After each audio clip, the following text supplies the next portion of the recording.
Mon fils a dit, « Enfin, on va se partager les 7 millions de maman. » Tout le monde a ri. C'est à ce moment-là que j'ai poussé la porte et que je suis entrée. Un silence de mort s'est abattu sur le cabinet de l'avocat. Un silence qu'on entend dans une église quand quelqu'un laisse tomber quelque chose de bruyant. David, mon aîné, est devenu blanc comme un linge, puis rouge comme une tomate, comme s'il s'était étouffé. À côté de lui, sa femme, Rachel, s'est agrippée à son sac à main de marque comme à un bouclier. Les autres me fixaient, bouche bée. Je vois que personne ne m'attendait, ai-je dit lentement, en faisant résonner ma canne sur le parquet tandis que je m'approchais. Bonjour. L'avocat, Monsieur Harrison, arborant toujours la même moustache qu'il y a 40 ans, s'est levé si brusquement qu'il a failli renverser son verre d'eau. Madame Bennett, nous pensions. Oui, vous pensiez que j'étais morte. Ces mots ont rompu le silence. Rachel a toussé. Quelqu'un a dit, oh mon Dieu. David s'est levé à moitié de sa chaise. Maman, asseyez-vous, s'il vous plaît. Je n'ai pas élevé la voix. Je n'en avais pas besoin. J'ai tendu une épaisse enveloppe à Monsieur Harrison. Voici le testament mis à jour, signé, notarié et déposé. Je compte sur vous pour ignorer la version que vous alliez lire. Ses mains tremblaient en la prenant. C'est très inhabituel. J'ai balayé la pièce du regard les visages de ceux qui s'apprêtaient à se partager l'héritage de toute une vie comme des cadeaux de fête. Pas une larme n'avait été versée. Pas même un instant de silence pour la femme qu'ils croyaient avoir enterrée 2 jours plus tôt. Et ce n'était que le début. 2 semaines auparavant, j'étais allongée dans un petit lit au centre de réadaptation Riverside, fixant les traces d'humidité au plafond, me demandant combien de temps il me restait. Un AVC, avait dit le médecin. Léger, mais suffisant pour effrayer tout le monde. J'avais du mal à parler. Ma jambe droite ne bougeait plus correctement. J'avais 78 ans, et pour la première fois, je ressentais chaque année. David avait hoché la tête gravement à mon chevet ce jour-là.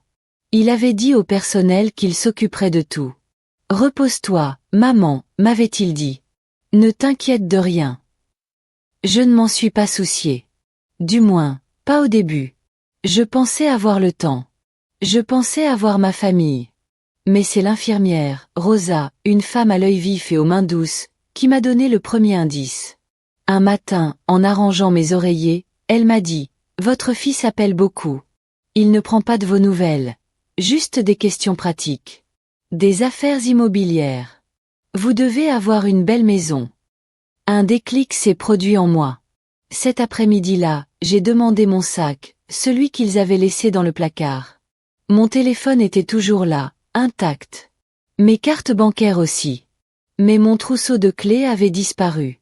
Pas de clé de maison, pas de clé du coffre, rien. J'ai demandé à Rosa de fermer la porte à clé.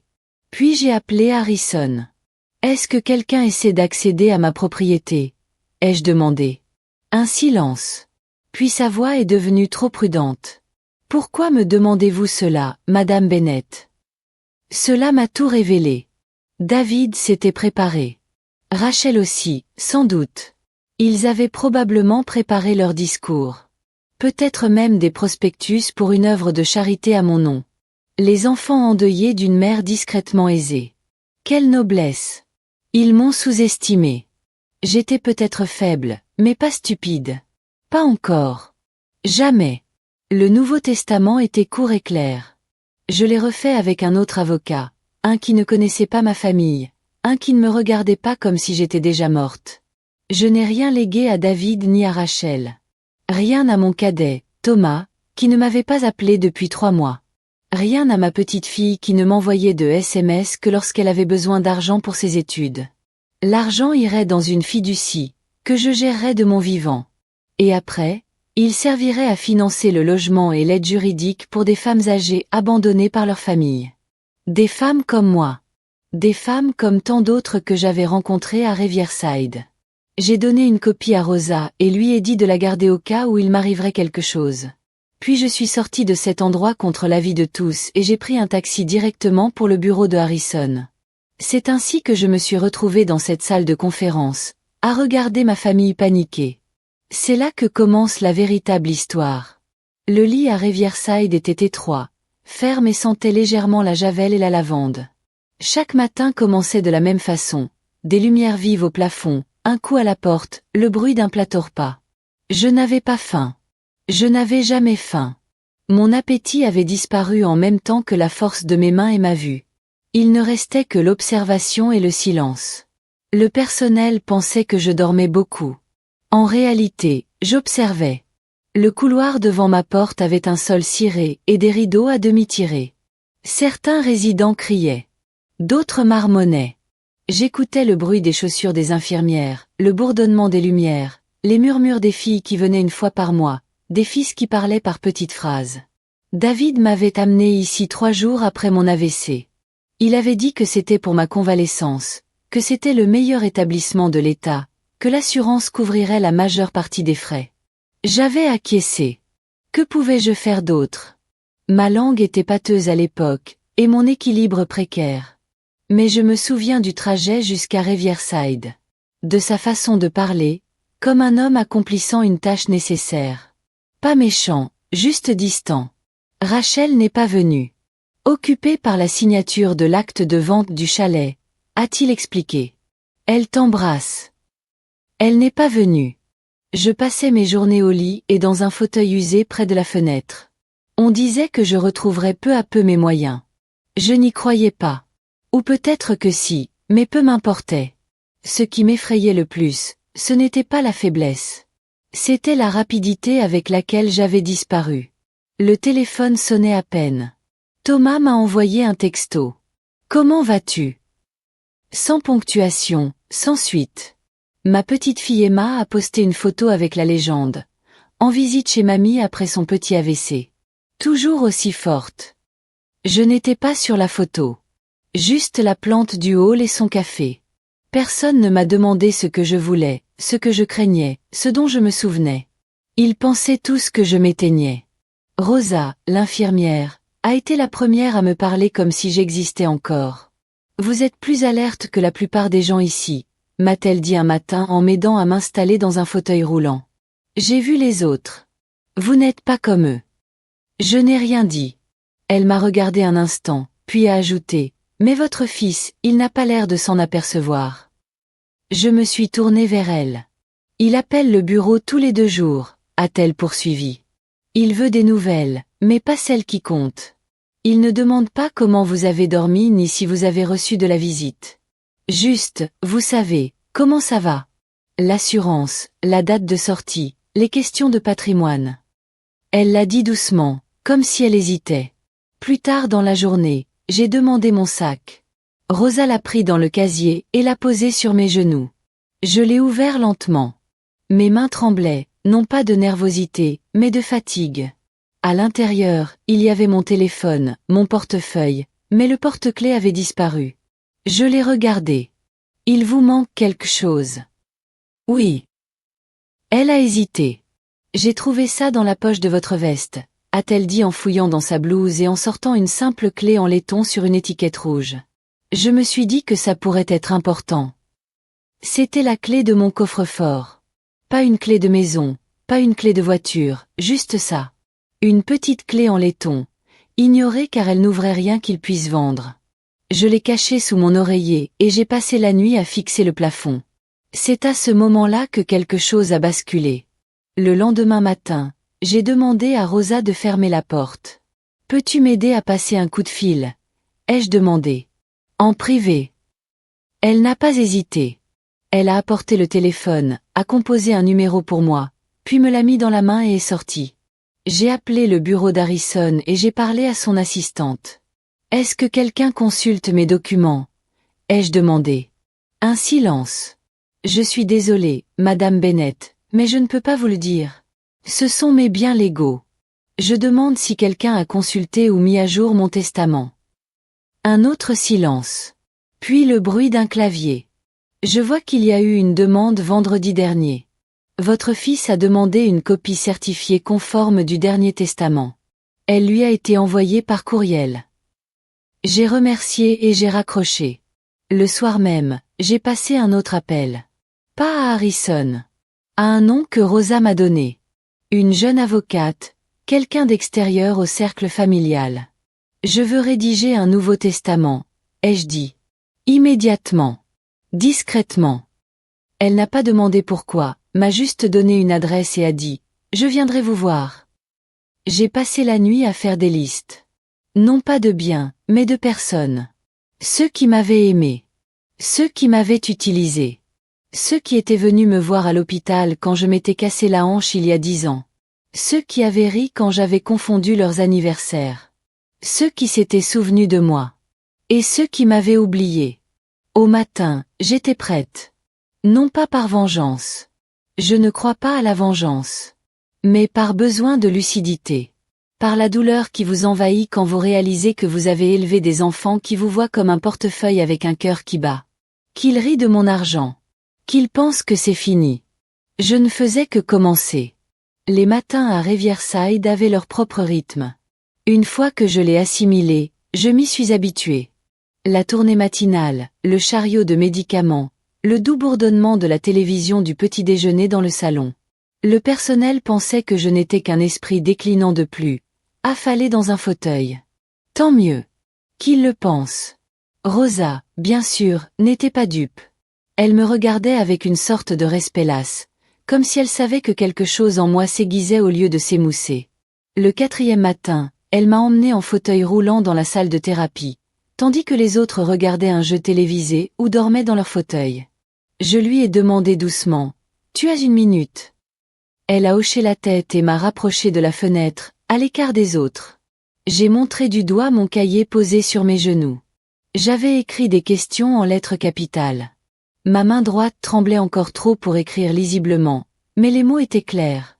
La première page disait « Qu'est-ce que mon fils a demandé quand il a appelé ?» Rosa a froncé les sourcils. « Tu es sûre de vouloir savoir ça ?» Je n'ai pas hoché la tête. Je l'ai juste regardée. Elle a soupiré et s'est appuyée contre la fenêtre. Les 2 premiers jours, il a demandé vos constantes, votre rétablissement après l'AVC, le déroulement des événements. Puis il a commencé à poser d'autres questions. Elle les a énumérées sur ses doigts. Si vous étiez lucide. Si vous signiez des documents. Si vous vous souveniez de quelque chose. Ensuite, il a demandé si quelqu'un avait désigné une personne de confiance pour les soins médicaux et si les médecins pensaient que vous pouviez rentrer chez vous. J'ai regardé par la fenêtre. La dernière fois qu'il a appelé, a-t-elle ajouté, il a demandé si vous aviez fait des chutes ou eu des épisodes de confusion récemment. Je lui ai dit non, car il n'y en avait pas eu. J'ai tourné la page de mon carnet. Est-ce qu'il est venu? Non, a-t-elle répondu. Pas une seule fois. Elle n'a pas demandé pourquoi je prenais des notes. Elle n'a pas fait de commentaire sur le fait que chaque nom que j'avais écrit était entouré d'un cercle rouge ou barré d'un trait. Elle a simplement dit « Vous voulez de l'aide pour appeler quelqu'un ?» Je l'ai déjà fait, ai-je murmuré. C'était le jour où la nouvelle avocate est venue.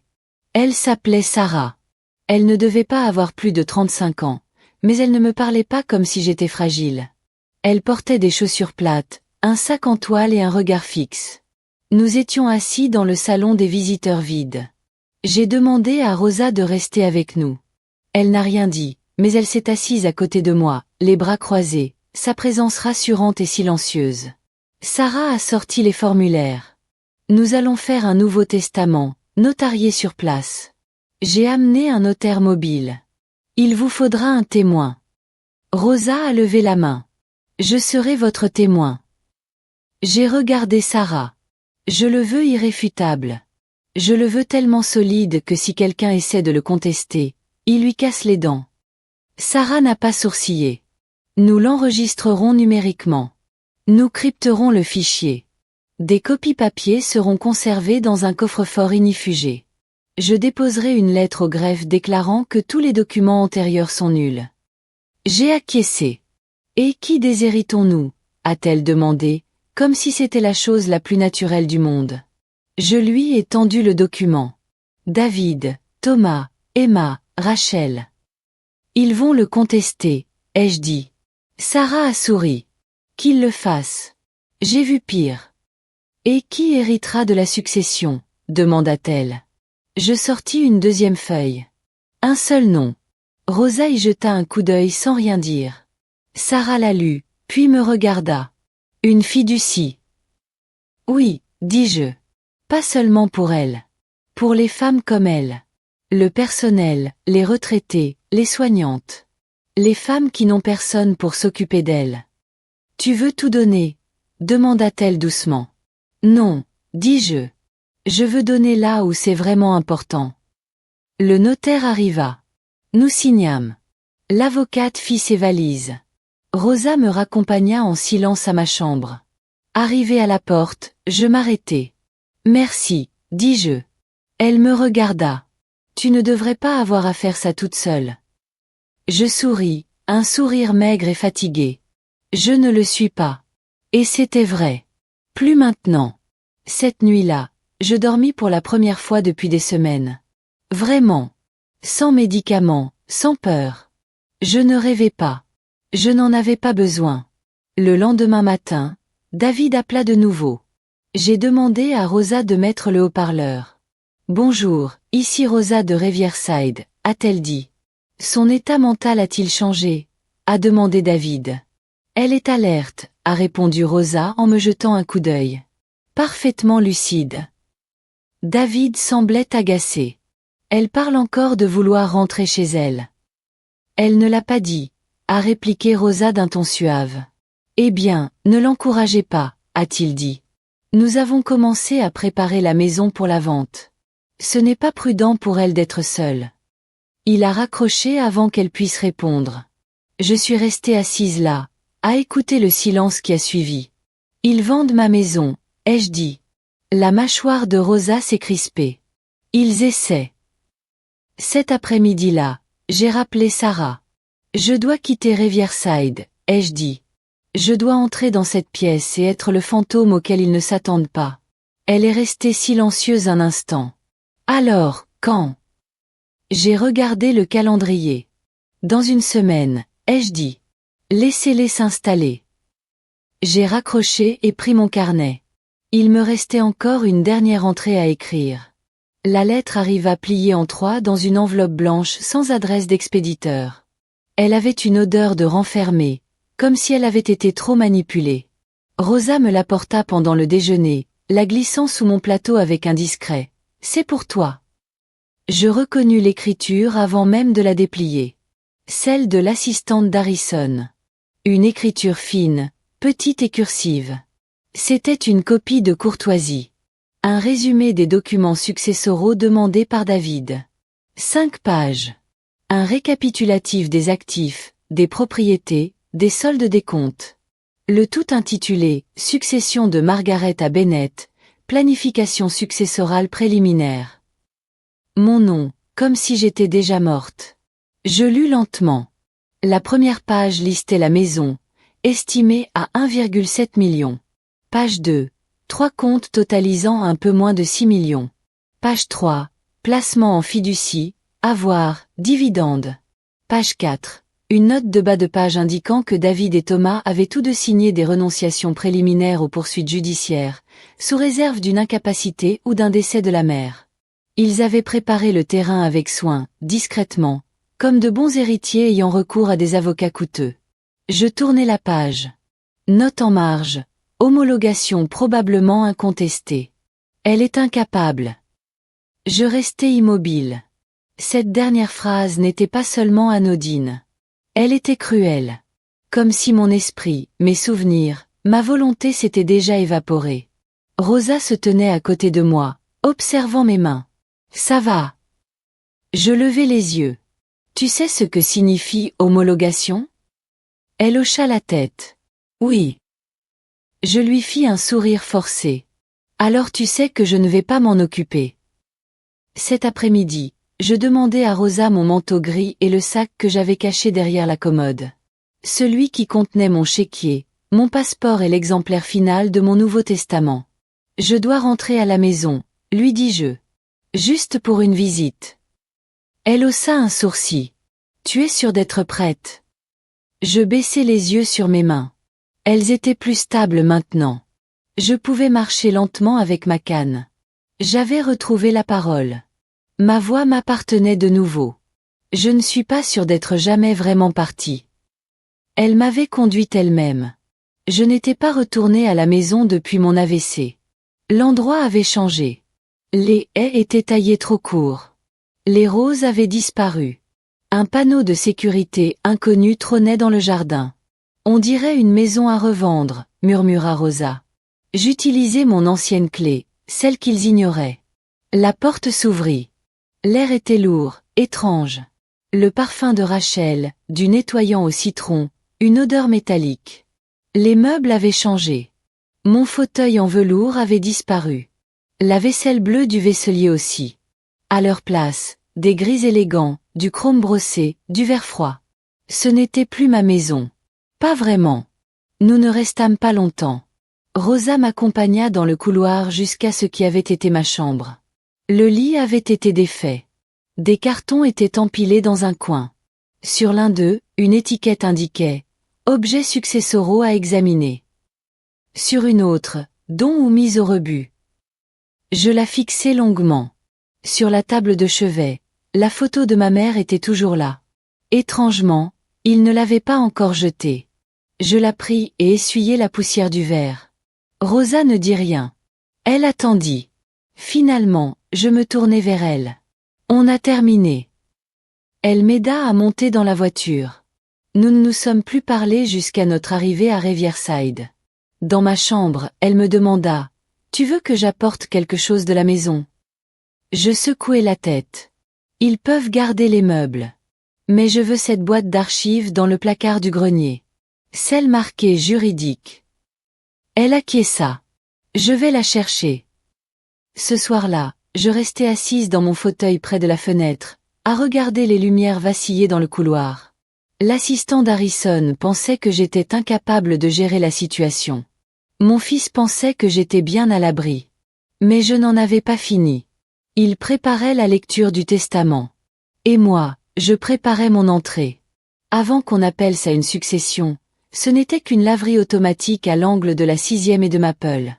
Une machine à laver, 2 sèche-linges et une caisse enregistreuse avec laquelle je dormais sous mon lit. C'était en 1973. David avait 8 ans. Thomas portait encore des couches. Mon mari, Paul, venait d'être licencié de l'aciérie, et son indemnité de départ avait disparu en 2 mois. Il nous restait $300. J'en ai pris 200 et j'ai loué l'ancien local commercial qui abritait autrefois un cordonnier. Personne n'y croyait. Paul disait que c'était un moyen de s'occuper. Mais je savais ce que je faisais. J'avais travaillé à la réception d'une laverie d'hôtel à 16 ans. Je savais que les gens avaient toujours besoin de vêtements propres, surtout quand ils n'avaient pas le temps de s'en occuper eux-mêmes. Les 2 premières années, je travaillais 16 heures par jour. J'ai maigri, j'ai raté des récitals, j'ai brûlé tous les dîners que j'essayais de préparer. J'ai appris à réparer une courroie cassée sur une machine à laver à pièces avec un simple couteau à beurre et quelques prières. Paul a fini par reprendre le travail. Et puis, 1 an plus tard, il n'est pas rentré.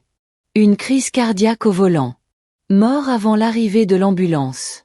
Le lendemain des funérailles, j'ai ouvert la laverie à 6 heures comme d'habitude.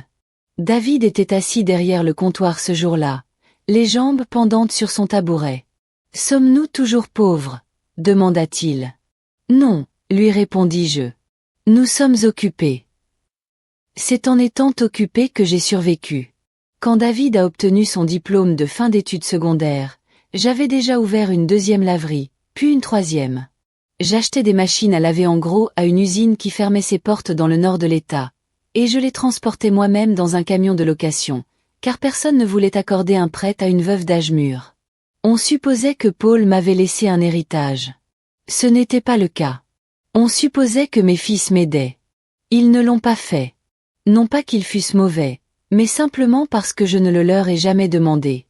Je croyais naïvement que si je gérais l'argent, ils s'occuperaient de l'amour. Au lieu de cela, j'ai élevé 2 hommes qui pensaient que le succès était facile, parce que je le leur faisais croire. À 60 ans, je possédais une chaîne de 6 laveries. Elles n'avaient rien de luxueux. Elles étaient juste propres, fiables et abordables. Elles me rapportaient $700 000 par an. Et personne ne le savait, à part mon comptable. Les garçons ne posaient jamais de questions. Ils voyaient la maison, la voiture, les chèques d'anniversaire. Mais il ne se demandait jamais d'où venait tout cet argent. David supposait que l'assurance de Paul avait été généreuse. Thomas a dit un jour, « Ça doit être agréable de profiter de tout l'argent gagné grâce au travail de papa. » Je ne l'ai pas contredit. C'est étrange comme l'orgueil se pervertit. Comment il peut engendrer le silence? Le plus dur, ce n'était pas le travail. C'étaient les fêtes. Voir Rachel ouvrir un collier que j'avais payé tout en remerciant David. Écouter Thomas parler d'héritage comme si l'argent avait poussé sur un arbre généalogique. Un Noël, j'ai proposé de payer la première année d'université d'Emma. David a dit, « C'est généreux, maman, mais faisons-le anonymement. On ne veut pas qu'elle se méprenne sur la provenance de ce soutien. » J'ai souri, je n'ai rien dit. C'était le début de ma disparition. Silencieuse, polie, pratique. Jusqu'à maintenant. Maintenant, il se souviendrait d'où venait l'argent. Où l'effort avait porté ses fruits. Où l'héritage avait véritablement commencé. Pas sur un compte bancaire. Dans une arrière-salle poussiéreuse, avec des rouleaux de pièces empilés dans un tiroir et une femme qui ne s'arrêtait jamais. Paul avait des mains toujours chaudes. C'est ce dont je me souviens en premier. Ni sa voix, ni son rire. Ses mains. La sensation de leurs mains contre mon dos quand nous dansions aux fêtes foraines. La façon dont elles tenaient nos garçons après leur première fièvre. Leur imperturbabilité, même quand ils savaient que le licenciement était imminent. Nous nous sommes rencontrés lors d'un pique-nique paroissial en 1959. J'avais 21 ans. Il en avait 26 et travaillait déjà à la chaîne. Il m'a apporté de la limonade, m'a dit que ma robe était couleur pêche et m'a demandé si je voulais partir plus tôt. Je n'en avais pas envie, mais j'ai quand même dit oui. Nous nous sommes mariés 6 mois plus tard. Il n'était pas poète, mais il était fidèle. Il réparait tout. Les tuyaux qui fuyaient, les poussettes cassées, les portes qui grinçaient.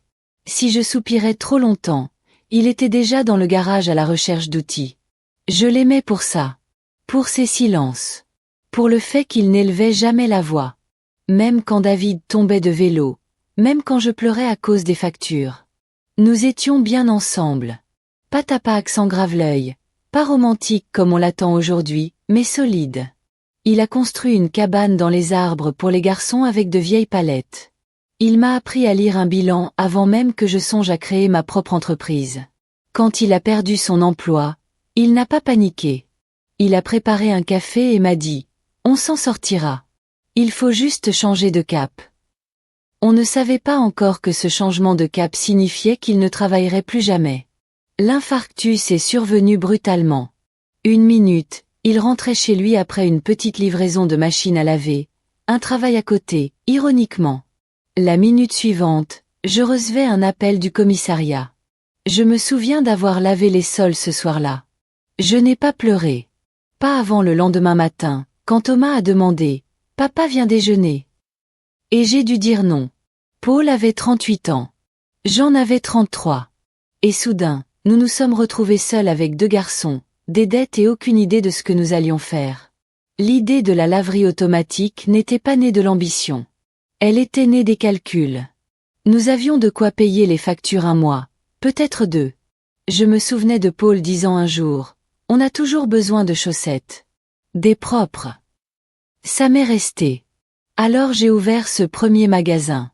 Et chaque fois que j'avais envie d'abandonner, je repensais à ses mains. À leur façon de travailler sans broncher. À la façon dont elles soutenaient les miennes quand je doutais de moi. Quand j'ai enfin fait mon premier vrai bénéfice, pas juste un petit gain, je suis allé au cimetière et je me suis assis près de sa pierre tombale. Je lui ai tout raconté. Comment j'avais réparé la machine avec une pince. Comment Madame Lopez, la voisine, m'apportait son linge tous les mercredis. À quel point il me manquait quand les garçons se disputaient et que je ne savais plus qui avait raison. C'est devenu mon rituel. À chaque étape importante, je disais à Paul, chaque déclaration d'impôt, chaque agrandissement. Je lui ai parlé du mariage de David, de la naissance d'Emma, du silence qui régnait désormais dans la maison depuis le départ des garçons. Et je lui ai raconté la vente de tout.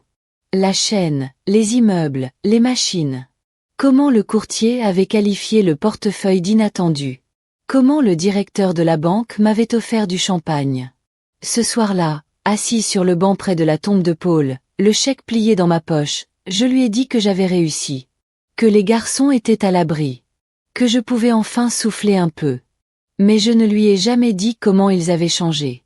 Comment ils avaient commencé à me traiter comme une simple formalité. Un membre de la famille. Une femme discrète, inutile de la mentionner, juste de la faire exister. Peut-être pensais-je que si je ne le disais pas à voix haute, cela ne deviendrait pas réel. Peut-être espérais-je qu'ils se souviendraient des mains de leur père. Mais ils ne s'en sont pas souvenus. Et maintenant, ils ne s'en souviendront jamais. La femme qui attendait dans le jardin de Riverside portait un manteau vert trop élégant pour cet endroit. Assise sur le banc sous le cornouiller, une cheville croisée sur l'autre, elle semblait avoir tout son temps. Quand j'arrivai au bout du chemin, elle se leva lentement, en ménageant ses genoux. « Margaret Bennett », dit-elle en souriant. « Toujours plus grande que moi, je vois. » Je n'avais pas vu Carol Miller depuis près de 20 ans. On se retrouvait pour déjeuner une fois par mois, à l'époque où les garçons étaient encore des garçons et où nos hanches ne craquaient pas quand on se levait. Elle me serra dans ses bras comme si on s'était vu la semaine dernière. Elle sentait légèrement l'eau de rose et le sèche-linge. Ça m'avait manqué. « Tu as bonne mine », dis-je en m'asseyant à côté d'elle. « Tu as une mine affreuse », répondit-elle, toujours aussi enjouée, mais debout, ce qui, ici, est déjà une victoire. Nous restâmes un moment en silence. Le vent portait le son de la télévision de quelqu'un par la fenêtre ouverte du salon. Un jeu télévisé, je crois. Des buzzers et des applaudissements forcés. J'ai entendu parler de l'AVC, dit Carol doucement. Pas raide. Il tient toujours la comptabilité de la boutique de fleurs. Je vais bien maintenant. Visiblement. Elle me donna un petit coup de coude. Tu manigances déjà quelque chose. Ça se voit sur ton visage. Je ne le niais pas. Elle m'observa un instant. Il pensait avoir, n'est-ce pas? Je la regardai. Les tiens ont essayé. Elle rit. Pas amèrement, mais avec la facilité de quelqu'un qui avait déjà avalé cette vérité et l'avait digérée. Oh, ma chérie. Il y a des années. Juste après le décès de Charlie, mon cadet m'a demandé si j'avais envisagé de déménager dans un endroit plus facile à gérer. Il a dit qu'il m'aiderait pour la vente. Il a proposé de garder l'acte de propriété dans la famille. Et tu l'as fait? Non. Elle se pencha en arrière. J'ai transféré l'acte de propriété à une fiducie à mon nom. J'ai nommé ma petite fille Cara comme cofiduciaire. J'ai évité tout le cirque de la procuration. J'acquiesçai lentement. Tu ne me l'as jamais dit. Eh bien, tu étais bien occupé à l'époque. Construire des laveries automatiques, réparer des courroies de machines à laver, élever des hommes. Nous avons ri toutes les deux, même si le son était un peu rauque. Ça t'a fait mal? Demandai-je doucement. Faire ce choix? Non. Ce qui m'a fait mal, c'est de réaliser que je n'avais pas le choix. Elle me regarda. Tu as toujours trop donné, Margaret. Même à l'église, tu préparais des gâteaux pour 20 personnes alors qu'on ne t'en avait demandé que 6. Je souris légèrement. Tu ne l'as jamais dit. Tu n'étais pas prête à l'entendre. Elle fouilla dans son sac et en sortit une photo. Un petit cliché, un peu abîmé. Une jeune femme, peut-être 20 ans, tenant un bébé sur une couverture au soleil. Cara, dit-elle. Ma co-administratrice. Elle appelle encore tous les dimanches. C'est elle qui m'a amenée ici aujourd'hui. Elle sait. Elle sait tout. Carole me regarda fixement. Tes proches, ils ne savent pas, n'est-ce pas? Je secouai la tête. Alors fais comme moi. Remets ton nom au centre de l'histoire. Fais en sorte que ton testament soit la chose la plus marquante qu'ils entendront. Je baissai les yeux sur mes mains. Il compte le lire bientôt. L'ancien. David pense qu'il a tout récupéré. Le rire de Carole, cette fois, était plus strident. Laisse-le faire. Laisse-le porter un costume neuf. Qu'ils viennent tous prêter leurs oreilles avides. Et ensuite? Et ensuite? Tu entres. En silence. Laisse-les sentir le sol se dérober sous leurs pieds. Nous sommes restées assises là un moment. Deux vieilles femmes sous un arbre, à regarder le vent disperser les pétales sur l'allée. Le silence avait une grâce particulière. Avant de partir, Carole m'a embrassé sur la joue et a dit « Ils ont oublié qui tu étais. C'est leur erreur. » C'était vrai. Et bientôt, ils s'en souviendraient. Sarah est arrivée en avance. Trop tôt pour la plupart des avocats, mais pile à l'heure pour quelqu'un qui comprenait ce que signifiait l'urgence. Cette fois, elle n'avait pas de mallette. Juste un fin dossier, son téléphone et cette voix calme et posée qui ne laissait jamais transparaître la moindre pitié. Nous nous sommes de nouveau installés dans le parloir. Pas de fleurs, pas de tableau. Juste des murs beiges et 2 chaises en vinyle.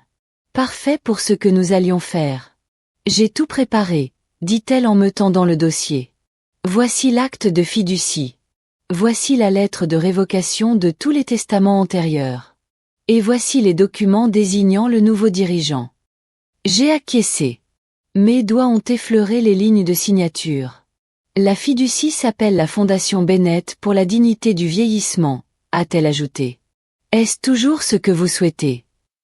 Oui. Le bénéficiaire principal est la fiducie elle-même. Le bénéficiaire secondaire, en cas de dissolution de la fiducie, est Rosa Martinez. J'ai souri. Exactement. Elle m'a regardé signer chaque page lentement et soigneusement. Ma main n'était pas encore parfaite. Les lettres étaient légèrement inclinées. Les lignes tremblaient. Mais elles étaient bien les miennes. La signature au bas de chaque page n'était ni falsifiée, ni obtenue par assistance. Personne ne pouvait remettre en question mes intentions. « Souhaitez-vous laisser une déclaration ?» demanda-t-elle une fois que nous eûmes terminé. « Quelque chose à lire avec le testament ?» Non, répondis-je. Que le silence soit ma déclaration. Sarah souriait rarement, mais elle le fit à ce moment-là. Avant de partir, elle me tendit une dernière enveloppe. Voici votre exemplaire officiel. Je m'occupe du reste. Juridiquement, c'est irréfutable. Ils peuvent contester autant qu'ils veulent, mais ils ne gagneront pas. Je pris l'enveloppe à 2 mains, puis la regardai.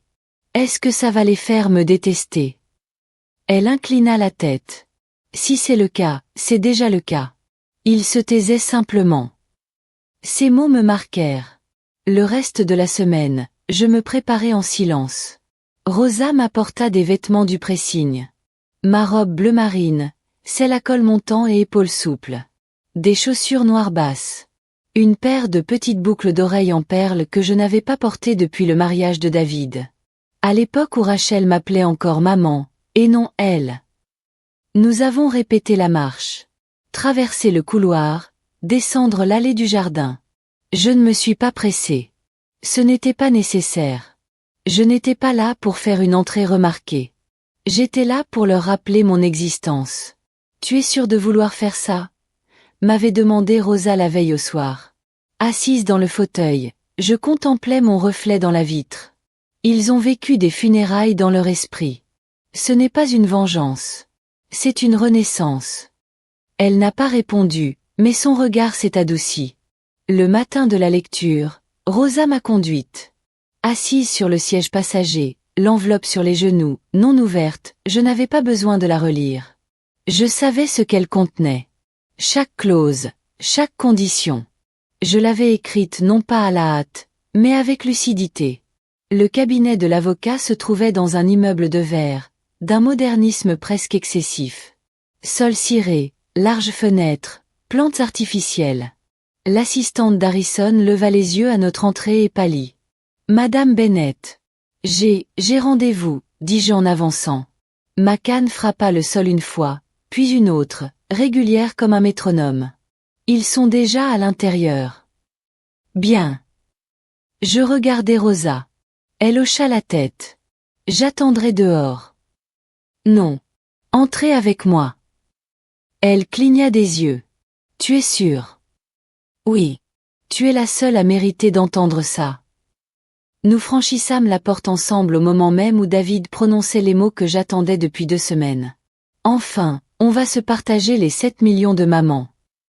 J'entrai et la pièce sembla retenir son souffle. Harrison se leva à mon arrivée, manquant de renverser une pile de dossiers dans sa précipitation. Madame Bennett, souffla-t-il, comme si j'étais un fantôme surgi de son passé. Nous ne savions pas. Non, vous ne saviez pas, dis-je. Ma voix était claire, posée et plus douce que je ne l'aurais voulu. Mais dans cette pièce, même un murmure aurait porté. David était figé, à moitié debout. Rachel serrait les perles comme si l'alarme incendie s'était déclenchée.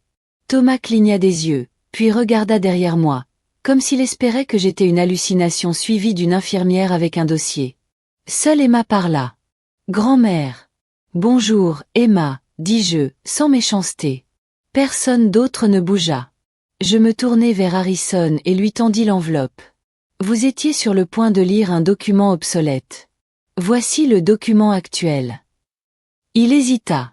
Signé, notarié, attesté, classé, ajoutai-je. Légal. Voulez-vous vérifier? Oui, bien sûr. Il prit le document d'une main tremblante, s'assit lentement et parcourut la première page du regard. Il pâlit avant même d'avoir lu la deuxième phrase. Rachel fut la première à trouver sa voix. « Attendez. Qu'est-ce que c'est ?» Harrison la regarda, puis David. « C'est un Nouveau Testament qui annule tous les documents précédents. » David se pencha en avant. « Vous m'aviez dit qu'elle était. » Il s'interrompit, déglutit. « Nous avons eu une conversation. Vous avez dit. » « Je n'ai rien dit, » répondit Harrison rapidement. « Vous avez demandé une copie. Je vous l'ai fournie. C'est tout. »« Qu'est-ce qu'il y a dedans ?» demanda Thomas. « Qu'est-ce qu'il y a dans le nouveau ?» Harrison ajusta ses lunettes. L'intégralité du patrimoine, tous les actifs liquides, les biens immobiliers et les placements, ont été placés dans une fiducie privée. Cette fiducie est destinée à financer une fondation à but non lucratif. « Une quoi ?» s'exclama Rachel. « Dédiée au soutien des femmes âgées en transition », termina Harrison. Le silence qui suivit fut long et pesant. « Vous plaisantez », dit David. J'entrai enfin dans la pièce, le cliquetis de ma canne sur le carrelage résonnant dans la pièce. « Tu te moques de moi, David ?» Il se leva. « Tu ne peux pas faire ça. »« Je l'ai déjà fait. »« Tu ne réfléchis pas clairement, » intervint Rachel. « C'est de la manipulation. Quelqu'un t'a manipulé. Qui t'a poussé à faire ça? Une infirmière. »« Attention, » dis-je. Rien de plus. Harrison s'éclaircit la gorge. Le testament comprend une déclaration de capacité mentale signée par 2 médecins. Date, signature, évaluation. Rien n'indique qu'il y ait eu contrainte. Toutes les conditions légales ont été remplies. « Tu nous as menti, » dit Thomas soudainement, comme si ses propres mots le surprenaient. « Tu nous as laissé croire. »« Non, » l'interrompis-je. « Tu as décidé ce que tu voulais croire. Tu as entendu AVC et tu as pensé ligne d'arrivée. Tu as vu mon silence et tu l'as pris pour une permission. Tu as commencé à diviser une vie avant même qu'elle ne soit terminée. Mais nous sommes ta famille, dit Rachel d'une voix brisée. Tu ne peux pas tout donner à des inconnus. Je la regardai. Je l'ai donné à des gens qui n'oublieront pas que je suis encore en vie. La voix de David était basse, dangereuse dans sa retenue. Et nous? Qu'est-ce qu'on est censé faire? Je croisai son regard. S'adapter. Comme je l'ai fait quand ton père est mort. Comme je l'ai fait quand aucun de vous n'est venu à l'hôpital. Comme je l'ai fait quand vous avez commencé à parler de moi au passé. Tu ne comprends pas, rétorqua-t-il sèchement. On avait des projets. Les études d'Emma, le chalet, la retraite. Je n'avais pas le droit de tout organiser, dis-je. Et pourtant, tu l'as fait. Emma n'avait pas bougé. Elle me regardait en silence, la seule à ne pas être enragée. J'adoucis ma voix. Tu es prise en charge par l'organisme, Emma. Les frais de scolarité sont inclus. Tu es la seule à avoir appelé. Ses yeux s'embuèrent de larmes, mais elle hocha la tête sans rien dire. David serra le bord de la table. Tu nous punis. Non, dis-je. Je me retrouve. Sur ces mots, je me retournai et sortis. Rosa resta dans le couloir, à attendre. Elle ne demanda pas ce qui s'était passé. Elle n'en avait pas besoin. Nous retournâmes à l'ascenseur, pas à pas. Chaque mouvement était lent, assuré, définitif. Derrière nous, le silence dans la pièce s'étendait, lourd et profond. Le restaurant était calme. Un de ces endroits où le café coule à flot et où personne ne s'étonne des larmes. En milieu d'après-midi, Rosa m'a déposée et est allée chercher une ordonnance. Elle a dit qu'elle serait de retour dans 1 heure. Je me suis assise près de la fenêtre, j'ai commandé un thé que je ne boirais pas et j'ai regardé 2 adolescents traverser le parking, bras dessus bras dessous. Un instant, je me suis souvenu de mes 21 ans. La main de Paul dans la mienne. De nos escapades après la messe du dimanche, juste pour rester en silence derrière la quincaillerie. La sonnette a retenti. Emma est entrée. Elle m'a aperçu, a hésité juste assez longtemps pour que je pense qu'elle allait partir, puis s'est approchée et s'est assise en face de moi. Elle n'a pas dit un mot tout de suite. Elle a simplement enlevé sa veste, l'a pliée avec une précaution excessive, comme une manie nerveuse. Tu es venu, ai-je dit. Je ne savais pas si je devais. Tu n'étais pas obligé. Elle a levé les yeux. Ses yeux étaient rouges, mais secs maintenant. Je voulais venir. Une serveuse est apparue et a pris sa commande. Un café noir. Comme avant les alertes de tension. Je ne savais pas, dit Emma une fois seule. Ni pour le testament, ni pour rien du tout. Je te crois. Elle tripota le coin de sa serviette. Papa est furieux. Maman ne dit rien. Thomas est parti juste après toi. Je m'y attendais. Je crois qu'ils vont essayer de contester. Ils peuvent toujours essayer. Elle hocha la tête, puis me regarda avec une sorte de tristesse. Pourquoi tu ne me l'as pas dit? Parce que tu me regardais encore comme si je t'appartenais, dis-je doucement. Pas comme si j'étais un portefeuille pas encore fermé. Elle grimaça. Ils n'ont pas toujours été comme ça. Non, mais ils l'ont été assez longtemps. Elle resta silencieuse. La serveuse revint, posa son café, puis disparut de nouveau. Je ne veux pas de ton argent, dit soudain Emma. Je sais. J'aurais aimé qu'on en parle davantage avant tout ça. J'ai l'impression d'avoir raté quelque chose. J'ai tendu la main par-dessus la table. Ma main s'est posée doucement sur la sienne. Sa peau était froide, ses doigts tremblaient. Tu n'as rien manqué, ai-je dit. Tu as vu ce qui comptait. Elle a pris une inspiration, comme si elle voulait ajouter quelque chose, puis a secoué la tête. Maman disait toujours que tu étais vieille école. Que tu ne comprenais pas ce que nous avions vécu. Je crois que c'est nous qui ne comprenions pas ce que tu vivais. Je ne te l'ai pas bien expliqué, ai-je admis. Je pensais que donner suffisait. Ça devrait suffire, a-t-elle murmuré. Oui, mais on oublie ce qui s'est passé avant de donner. Ce que ça a coûté. Nous sommes restées assises là, toutes les deux. Ni tout à fait de la famille, ni tout à fait des étrangères. Elle n'était plus une enfant. Je n'étais plus sa gentille grand-mère avec son bol de bonbons sur la table. Nous étions juste 2 femmes qui se rencontraient enfin au cœur de la vérité. Tu les détestes? A-t-elle demandé. Non. Mais j'ai arrêté de les excuser. Emma a hoché la tête. Elle n'a plus cherché à les défendre. Elle n'en avait pas besoin. Quand Rosa est revenue, je me suis levée lentement, en m'appuyant sur la table. Emma s'est levée elle aussi.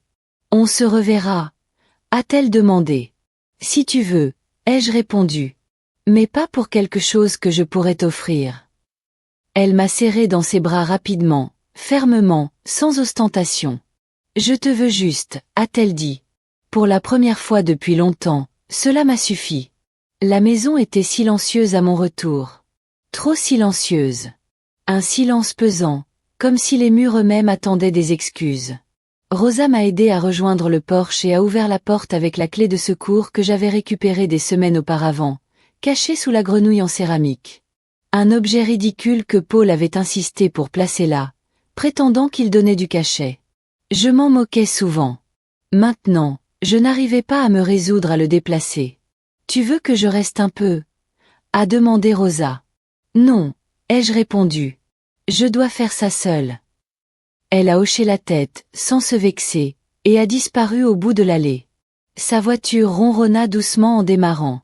Je restai un instant sur le seuil, laissant l'air m'envahir. Il ne sentait plus le citron. L'obsession de Rachel pour la propreté chimique avait rendu l'endroit fade et sans odeur. Même le bois semblait terne. J'entrai dans le salon. Tout était encore figé d'après les photos promotionnelles. Des tons neutres, des coussins trop rigides pour être utilisés, mes rideaux remplacés par des panneaux gris modernes qui ne s'accordaient avec rien. Le piano avait disparu. Les couvertures aussi. Même l'horloge avait été changée. Plus de tic-tac. Juste des chiffres sur un écran noir. C'était une maison, plus un foyer. Je me suis dirigée vers la cuisine. Ma chaise, celle où je m'asseyais toujours, avait disparu. Il l'avait sans doute jetée, pensant que personne ne voudrait d'un fauteuil usé depuis si longtemps. Je me suis appuyée contre le comptoir, j'ai fermé les yeux, et soudain, j'y étais de retour. Paul, debout près du fourneau, essayant de faire des crêpes et les brûlant toutes. David, à 10 ans, traînant son projet de science avec de la ficelle et du bicarbonate de soude. Thomas, les genoux écorchés, demandant un baiser pour les soigner. Les matins de Noël avec des rubans emmêlés dans les pieds de la table. Emma, marchant à peine, les paumes pressées contre la porte vitrée, criant « De la neige ! De la neige !» J'ai rouvert les yeux. Tout avait disparu. Mais c'était arrivé. Et c'était le principal. Je suis ensuite allée dans la chambre. Ils avaient tout mis en carton. Mes vêtements, mes chaussures, même ma brosse et mon vieux flacon de parfum. Sur la commode, une pile de dossiers étiquetés, à détruire. Mon écriture me fixait du regard depuis une enveloppe. Des notes que j'avais prises autrefois, mes dernières volontés, mes préférences, mes pensées. David avait dû croire que je les avais écrites comme un guide. Il n'avait pas lu jusqu'au bout pour voir la dernière ligne. Ne m'enterrez pas avant que j'aie eu le dernier mot.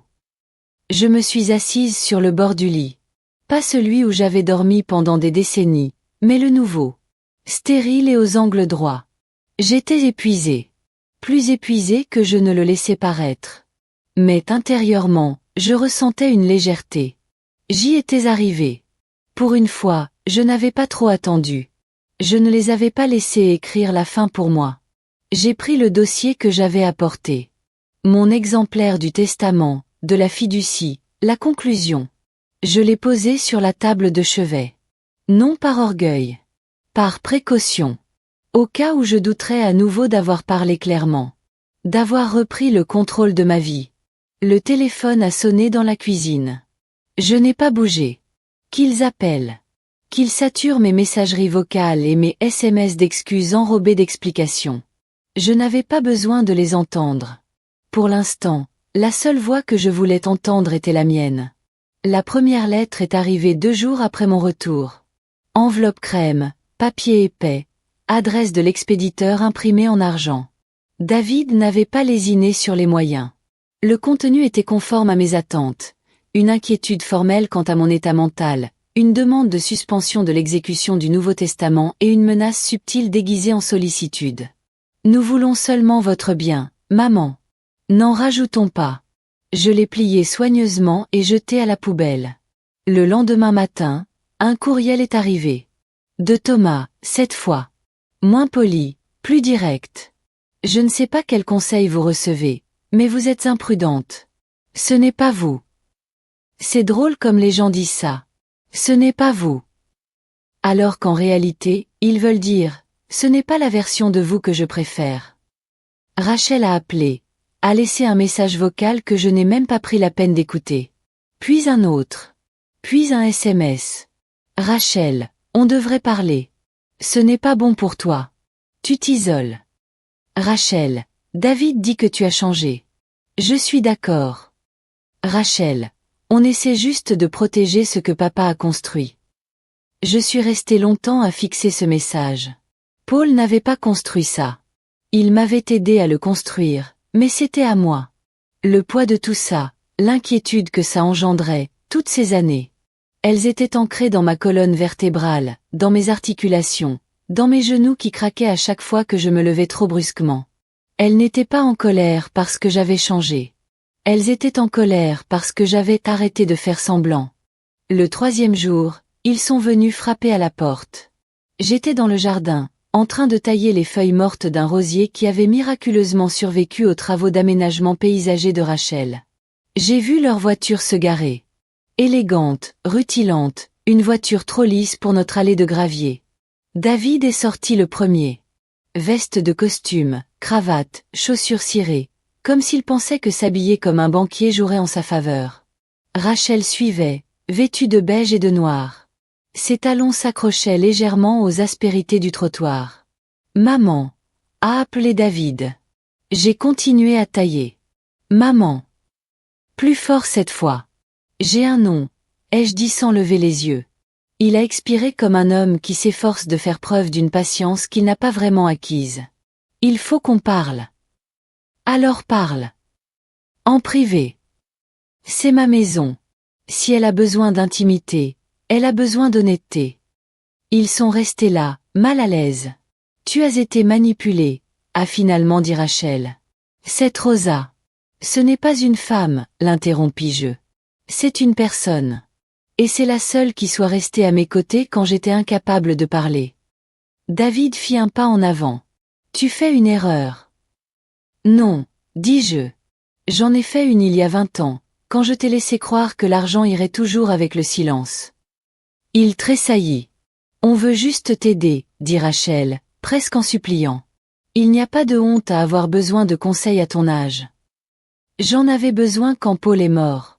J'en avais besoin quand j'ai contracté un deuxième prêt hypothécaire pour que Thomas puisse faire ses études. J'en avais besoin quand vous étiez tous les deux assis dans ma cuisine à me dire que je devrais vendre l'entreprise parce que c'était trop lourd pour une femme de mon âge. J'ai demandé de l'aide à ce moment-là. Personne ne me l'a proposé. Ils ne répondirent pas. Je finis par me lever, en époussetant mes gants. Vous êtes venu ici pour quelque chose. Dites-le.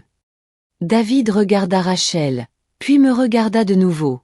Nous voulons contester le testament. J'acquiesçai. Vous pouvez toujours essayer. Vous voulez vraiment que votre héritage soit en jeu devant les tribunaux? Rachel demanda. Tu veux que des inconnus épluchent tes finances, qu'ils décortiquent ton dossier médical? Si c'est le prix à payer pour dire la vérité, dis-je, qu'il en soit ainsi. Ils restèrent là un instant, comme s'ils attendaient que je change d'avis. Je ne le fis pas. Lorsqu'ils se retournèrent pour partir, Rachel se retourna une dernière fois. Son visage n'était plus en colère. Juste fatigué. Mais je n'étais pas fatigué. Plus maintenant. La lettre de l'avocat arriva dans une enveloppe Kraft surchargée de timbres, empreinte d'une confiance excessive.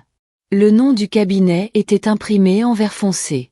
David n'avait encore une fois reculé devant aucune dépense. Requête en révision de l'incapacité déposée au tribunal de comté. Signé, cacheté, audience prévue. Il contestait le testament, après tout. Non pas pour des raisons d'équité, mais de capacité. Il voulait prouver que je n'avais pas su ce que je faisais. Que Rosa m'avait influencé. Que mon esprit était assez fragile pour céder sous la suggestion. Je la lus 2 fois, puis une fois de plus. Ni colère, ni panique. Juste une douleur sourde et familière, comme une vieille articulation qui se réveille avant la pluie. Rosa m'a trouvé dans la cuisine, les papiers ouverts sur la table à côté de mon thé. Ça va? Oui, ça va, ai-je répondu. Non. Nous avons appelé Sarah cet après-midi-là. Elle n'a pas bronché. Qu'ils viennent, a-t-elle dit. On leur fournira les évaluations, les enregistrements audio, la chaîne de possession complète. Ils perdront avant même d'être assis. Et c'est ce qui s'est passé. 2 semaines plus tard, le juge a rejeté la requête avant même l'audience. Les documents étaient clairs.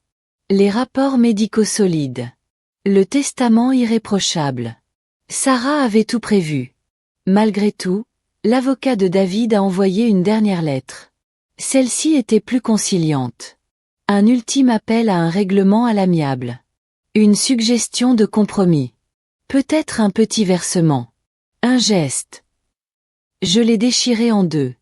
Je ne voulais pas les punir. Je ne voulais juste plus faire semblant. La fiducie a été lancée discrètement.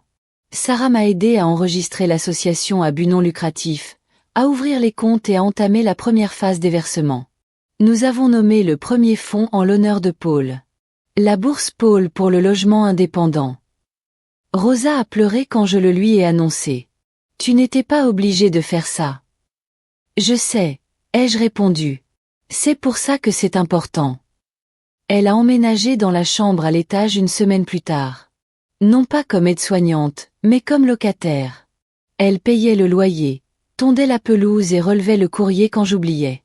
Mais le soir, nous prenions le thé dans la cuisine et parlions de tout ce que nous n'avions jamais osé dire. C'était paisible. Pour la première fois depuis des années, la maison semblait pleine sans être étouffante. David a cessé d'appeler. Rachel a envoyé un dernier message. Des excuses froides, enrobées d'une fausse politesse. Thomas n'a rien envoyé. Emma venait une fois par semaine. Elle apportait du pain frais, des livres que je n'avais pas lus et des nouvelles du campus. Elle s'asseyait sur la véranda avec moi et m'écoutait.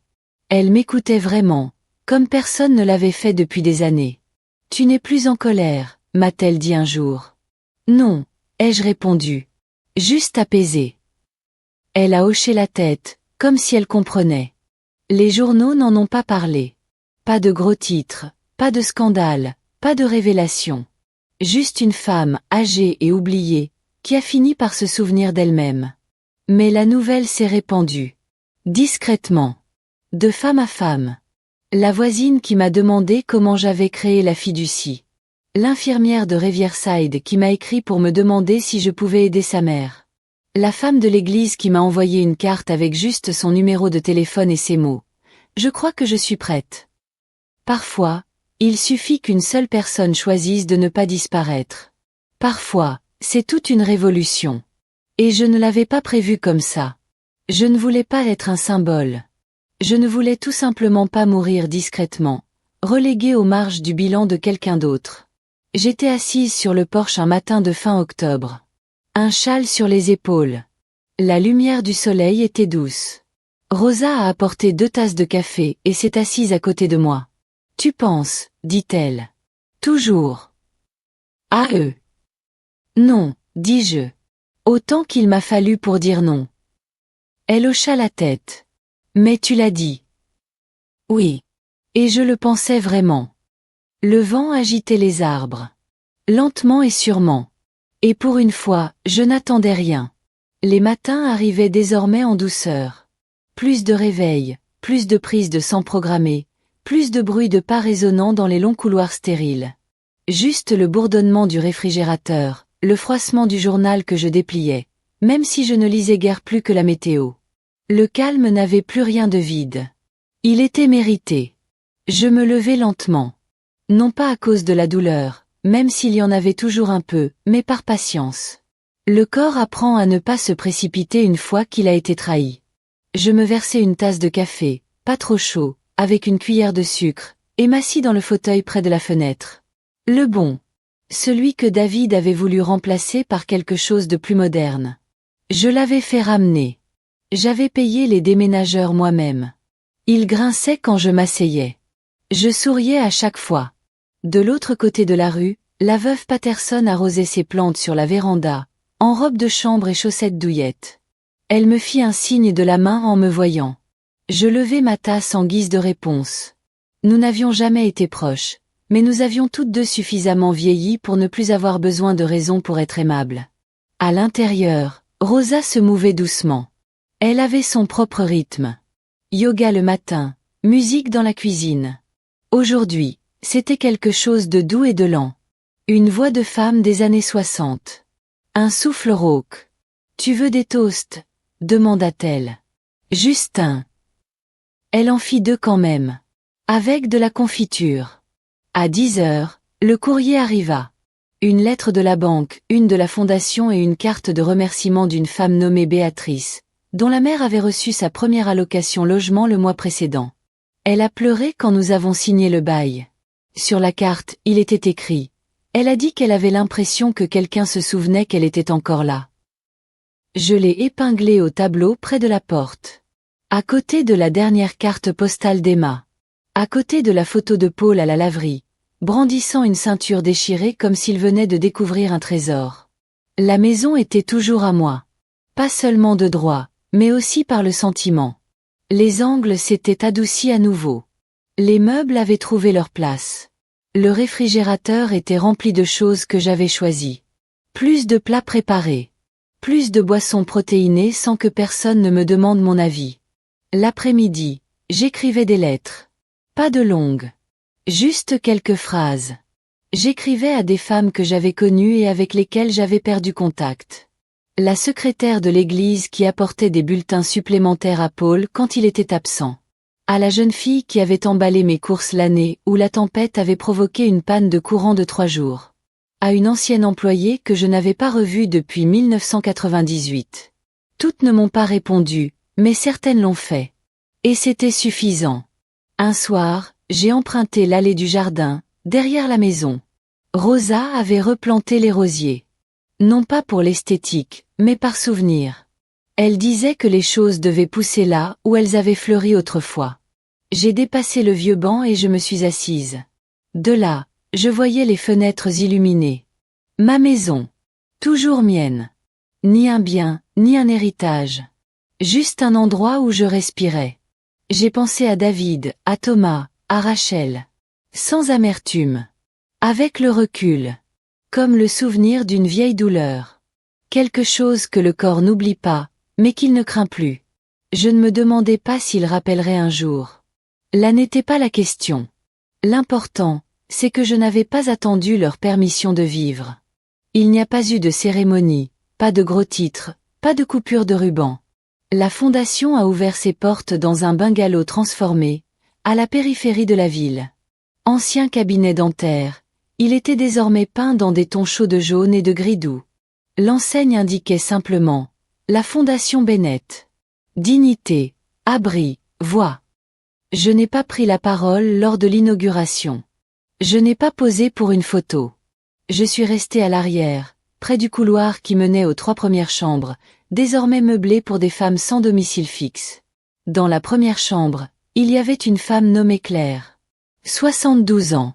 Expulsée après que sa fille a déménagé dans un autre état et a cessé de payer le loyer. Dans la deuxième chambre, Anita. Une aide-soignante retraitée dont les genoux l'avaient lâchée avant sa retraite. La troisième chambre n'était pas encore occupée, mais le lit était fait. Rosa a fait visiter les lieux. Emma s'est occupée des formalités administratives. Je suis restée là, à observer.